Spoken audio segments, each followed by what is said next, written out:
नमस्कार दोस्तों, स्वागत है आपका हिंदी कार्टून सुनो पर। आज मैं आपके लिए लेकर आया हूं एक मजेदार और भावुक कहानी जिसका नाम है मटर के पराठे। ये कहानी परिवार, रिश्तों और प्यार से बुनी गई है जो आपको बांधे रखेगी और रिश्तों को नए नजरिए से देखने पर मजबूर करेगी। तो चलिए शुरू करते हैं। सुबह का समय था।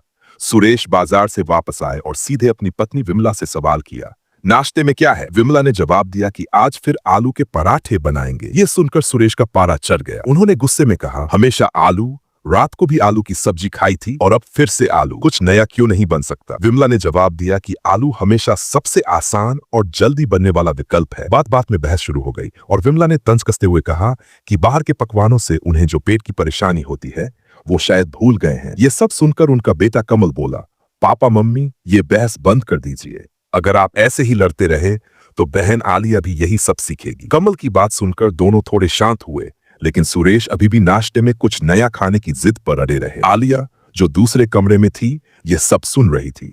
उसने नाश्ते के लिए अपनी माँ की मदद करने का सोचा। आलिया ने नाश्ते में पूरियां और आलू चना की सब्जी बनाई। वह सोच रही थी कि शायद ये माहौल को हल्का कर दे, लेकिन जब उसने नाश्ता परोसा तो सुरेश की नाराजगी अभी भी खत्म नहीं हुई। आलिया ने मजाक में कहा, पापा, आपका चेहरा तो खाने के वक्त हमेशा ऐसा ही लगता है, क्या खाने में खुशी मिलती ही नहीं? सुरेश ने यह सुना और सोचा कि शायद उम्र के साथ उनकी खाने की इच्छाएं कम हो रही हैं। तभी उनकी पड़ोसन पुष्पा वहां आ गई।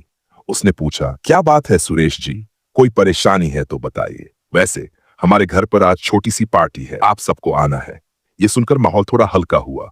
सबने पार्टी में जाने की सहमति दी और सुरेश ने सोचा कि शायद वहां कुछ अच्छा खाने को मिलेगा। पार्टी में सबने अलग अलग पकवानों का आनंद लिया, लेकिन जब लौटे तो सुरेश अब भी मटर के पराठों का जिक्र कर रहे थे। उन्होंने आलिया से कहा, कभी कुछ अलग बनाओ, जैसे मटर के पराठे मुझे पहले बहुत पसंद थे। आलिया ने तय किया कि अगले दिन वह मटर के पराठे बनाएगी। सुबह सुबह आलिया ने अपने पति कमल को मटर लाने के लिए भेजा। बाजार में ताजे मटर मिलने में काफी परेशानी हुई, लेकिन आखिरकार कमल मटर लेकर आया। आलिया ने जल्दी जल्दी मटर और मसालों से पराठे तैयार किए। जब उसने पराठे परोसे तो सुरेश का चेहरा खुशी से खिल उठा। उन्होंने कहा, आज तुमने मेरा दिल जीत लिया। आलिया की मेहनत का हर कोई कायल हो गया। सुरेश ने अपनी सोने की अंगूठी उतारकर आलिया को तोहफे में दे दी। तभी पुष्पा आ गई और मजाक में कहने लगी, मटर के पराठे तो महंगे पड़ गए, लेकिन स्वाद के मामले में बेमिसाल हैं। उसने खुद भी पराठे खाए और यहाँ तक कि 2 पैक करवाकर अपने घर ले गई। पुष्पा ने इस बात को पूरे मोहल्ले में फैला दिया कि सुरेश के घर के मटर के पराठे सबसे अच्छे हैं। इसके बाद कई पड़ोसी पराठे खाने के बहाने आने लगे। आलिया ने इस चुनौती को खुशी खुशी स्वीकार किया और हर किसी के लिए पराठे बनाए। दोस्तों, यह कहानी हमें सिखाती है कि छोटे छोटे प्रयास, जैसे किसी की पसंद का खाना बनाना, रिश्तों को मजबूत कर सकते हैं। प्यार और देखभाल से परिवार के सदस्यों का दिल जीतना मुश्किल नहीं होता। तो अगर कभी आपके घर में भी खाने को लेकर कोई शिकायत हो तो थोड़ा एक्सपेरिमेंट कीजिए। आशा है कि आपको यह कहानी पसंद आई होगी।